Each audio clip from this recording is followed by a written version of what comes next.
시청자 여러분 안녕하십니까? 뉴스데일리 베스트 민앵커입니다. 성남 FC건과 관련해 시청자 여러분 안녕하십니까? 뉴스데일리 베스트 민앵커입니다. 성남 FC건과 관련해 대장동 위례 신도시건과 관련해 2번의 검찰 조사를 마친 이재명에 대해 검찰이 이번 주 중 구속영장 청구를 검토 중인 것으로 알려졌습니다. 이에 따라 과연 이재명에 대한 체포동의안이 국회에서 가결될 것인가 부결될 것인가, 이게 초미의 관심사로 떠오르고 있는데요. 일단 국회 회기 중엔 체포나 구금되지 않는 불체포 특권을 가진 현역 의원을 구속하려면 체포동의안을 본회의 표결에 붙여 제적의원 과반수 출석에 출석의원 과반수 찬성을 받아야 합니다. 이미 알려졌다시피 뇌물수수, 정치자금법 위반 등의 혐의로 검찰의 수사를 받던 노웅래 민주당 의원에 대한 체포동의안은 제적 171명 중 찬성 101명, 반대 161명, 기권 9명으로 부결된 바 있죠. 이때 여당에선 이재명 민주당 대표의 체포동의안 방탄을 위한 예행연습이었다라는 비판이 나왔었는데요. 하지만 그때와 지금은 상황이 많이 다르죠. 당내 지도부 중 한 사람인 고민정 최고위원마저 100% 부결 또는 가결될 것이라고 단언하기 어렵다, 이렇게 말한 바 있고요. 또 박홍근 원내대표가 직접 표결 결과가 어떻게 될지 모르니 원내 지도부가 신경을 써야 한다라고 발언했다는 보도에 당이 직접 해명에 나서는 일도 벌어졌습니다. 표면적으로는 더불어민주당이 강하게 반발하고 있는 것으로 비추어지나 이재명에 대한 검찰의 영장 청구 이후에 민주당이 더 깊은 내용에 빠질 것이라는 전망이 우세한 상황입니다. 당장 기소된 당대표를 어떻게 해야 할지에 대한 당내 반발부터 커질 것으로 보여지는데요. 이런 가운데 정의당이 이재명 대표에 대한 체포동의안이 국회에 제출될 경우 찬성하겠다는 뜻을 분명히 했습니다. 169석을 차지하고 있는 민주당이 사실상 체포동의안 가결 여부를 결정하지만 정의당의 이 같은 입장이 미치는 파장은 만만치 않아 보이는데요. 오늘 정의당 이정미 대표는 체포동의안은 법안의 영장실질심사를 다투는 과정이기 때문에 범죄 유무죄를 국회가 판단해서 체포동의안을 받으라 말라 하는 것이 아니다라고 강조하면서 정의당의 당론으로 영장실질심사 자리에 가서 그것을 다투는 이러한 과정을 국회의원이라고 해서 거부할 수 있는 건 하나의 특권이라고 판단해 왔고, 불체포 특권에 대한 의원 특권을 내려놓자는 게 정의당의 당론이라고 강조했습니다. 그러면서 이재명에 대한 책임론도 함께 제기했는데요. 정의당 이정미 대표는 불체포 특권 폐지는 이재명 당시 대선 후보의 공약이기도 했다면서 신뢰받는 정치를 만들기 위해선 정치인들이 자기가 한 말에 대한 책임을 일관되게 지는 것이라며 검찰 소환 수사에 성실히 임했던 것처럼 체포동의안 문제도 당당하게 임하실 거라 믿는다, 이렇게 말했습니다. 정의당 이정미 대표의 오늘 발언은 대체적으로 공감이 가는 부분이 있지만 이재명이 검찰 소환 수사에 성실히 임했다는 평가는 검찰의 평가와 상반되는 주장입니다. 구속영장의 명분을 주지 않기 위해 검찰의 소환 통보에 응하긴 했지만 서면 질수서를 중심으로 조사에 임한 것으로 알려졌죠. 따라서 검찰은 사실상 묵비권을 행사했다는 이유 등으로 이재명에 대한 구속영장을 청구할 것으로 보여집니다. 또 이재명과 민주당은 조직적으로 또 전방위적으로 검찰의 수사를 방해해왔지요. 이재명은 3중 방탄장치, 즉 국회의원 신분, 대표직 신분, 개정당원을 활용해 검찰 출두 시기를 편의대로 정해왔습니다. 특히 1차 조사에서는 자신의 진술서에 없는 의혹에 대해선 답변을 거부한 것으로 알려졌고요. 이것도 모자라 검찰에 출두할 때마다 장문의 연설문 등을 준비해 검찰을 힐난하는 등 지지층 결집을 위한 정치적 수사를 남발해왔습니다. 여기에 민주당도 마찬가지 행태를 보여왔지요. 연일 수사를 비판하다가 급기야 지난해 12월엔 이재명을 수사하는 검사의 실명과 얼굴 등을 공개하는 이른바 좌표 찍기를 했습니다. 또 지난 4일에는 서울 도심에서 장외 집회를 열었는데 중앙당이 문자 메시지로 전국 동원령을 내렸고 이재명 본인도 동참 호소글을 올렸습니다. 여기에 더해 제2의 검수완박 입법 방침도 밝힌 상태인데 수사검사 기피, 신청, 검사 신상 공개, 법원 피의사실 공표, 저지 신청 등이 그 골자입니다. 오죽하면 한동훈 법무부 장관이 국회 답변에서 차라리 콕 집어서 특정인이 처벌받지 않는 법을 만들어라 라고 말을 했겠습니까?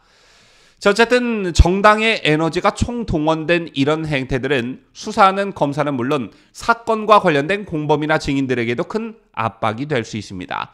이재명에 대한 폭로를 이어가고 있는 남욱 변호사는 지난해 검찰 조사에서 그동안 사실을 밝히지 않은 이유 등에 대해 개인적으로 솔직히 겁이 났다면서 개딸들이 칼 들고 쫓아올까 두렵다, 이런 심경을 밝히기도 했죠. 실제로 이재명 관련 의혹의 핵심 인물 3명이 본인 혐의가 중하지 않음에도 극단적 선택을 하기도 했습니다.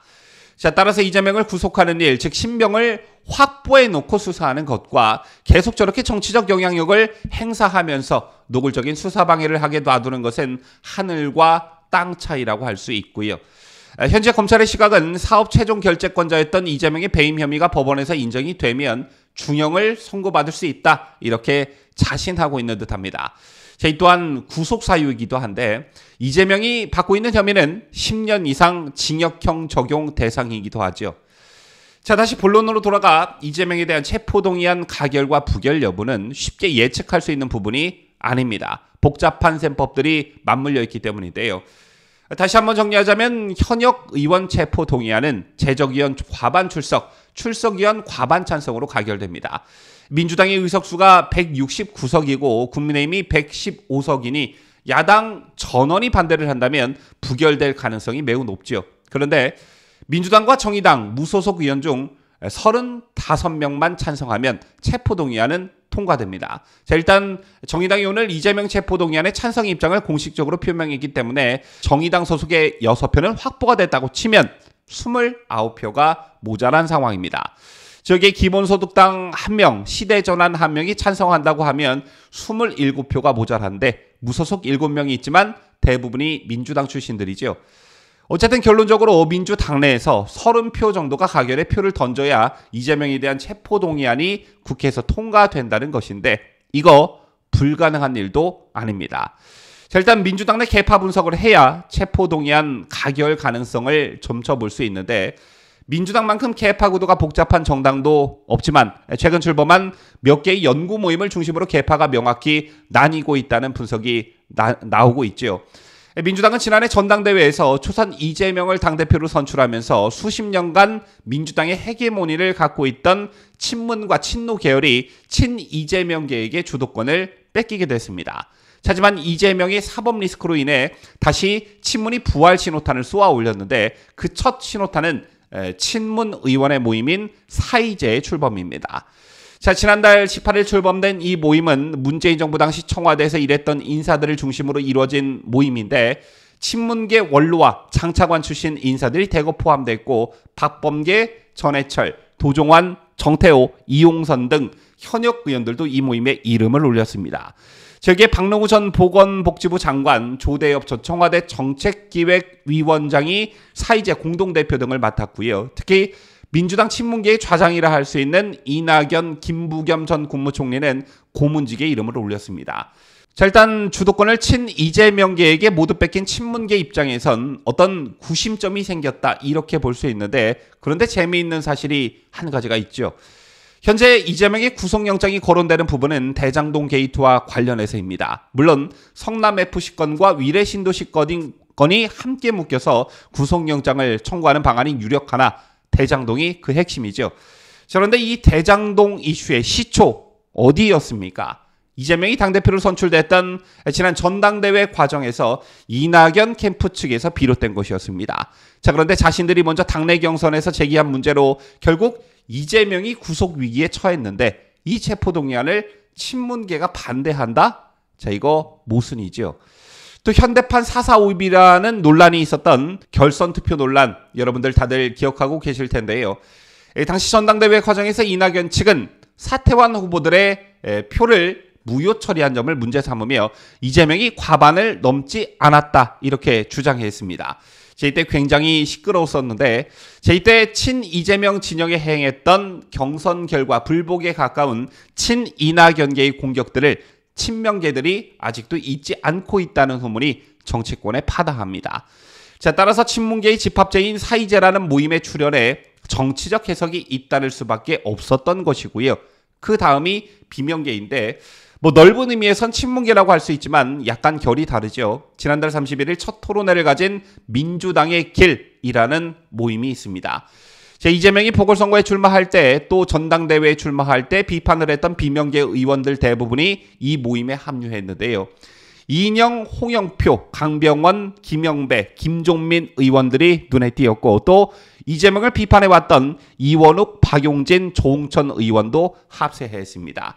제 이름만 놓고 보면 모두 비명계의 색채를 띠고 있는 의원들이기 때문에 이 민주당의 길이 비명의 구심점이 될 것이란 분석이 지배적이죠. 따라서 친문계가 주축이 된 사이제라는 모임, 비명계가 주축이 된 민주당의 길이라는 모임이 세를 규합한다면 이재명이 사법 리스크로 허우적대고 있는 친명계와 한번 세게 붙어볼 만한 권력 다툼의 판이 형성이 된 것입니다. 더군다나 친명계의 핵심인 철험회에 대한 당내의 비판에 더해 국민 여론도 좋지 못한 상황이죠. 어쨌든 친문과 비명계들이 만든 사이제와 민주당의 길, 이 두 모임은 그냥 정책 토론이나 공보 모임 성격일 뿐이라며 정치적 해석을 경계하고는 있지만 적절한 타이밍이 오면 이 세력이 세를 규합해 다시 주도권을 뺏어오기 위한 전쟁에 돌입할 것이라는 예측이 힘을 받고 있습니다. 그게 이재명의 체포동의안 표결에서 드러날지 아니면 다음 기회를 노릴지 이런 관점으로 이재명의 체포동의안을 지켜보시면 꽤 흥미로울 듯한데요. 어쨌든 한 가지 확실한 건 내년 총선을 앞두고 공천 등의 주도권 확보를 위한 민주당 내 계파 전쟁은 피할 수 없는 숙명이라는 점입니다. 지금까지 저는 자유대한민국을 소화하는 뉴스데일리 베스트 민앵커였습니다.